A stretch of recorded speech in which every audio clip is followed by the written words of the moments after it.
tù mà he mình độ về tặc tặc lâu nè hả tụi nè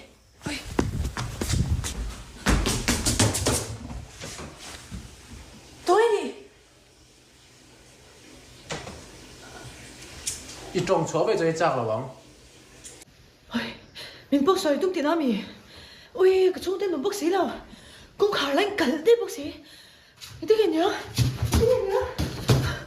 Anh mấy sợi cho đó là cho cái bông sồi là bằng chế, him đâm mình cái chuồng chế. xoay vết đòn ilau lũ ruột đàn zong mi zong cái đòn idu lên mình bốc xoay rồi Bông sồi là bằng chế. vấn đề về mình bay đi lắm nè mình bốc xoay chứ mình chia bốc xoay ngâm lên Cái bông sồi là bằng chế. Ý cũng mà tắm đó đó, cái gì? Tụi mình đủ là bằng chế. mình xoay đi lắm nè mình xoay đi rồi mình chơi rồi ăn tụt đã đi chỉ bốc xoay rồi bốc xoay rồi nè mình nổi Mình quỳ đâu, cái đủ rồi.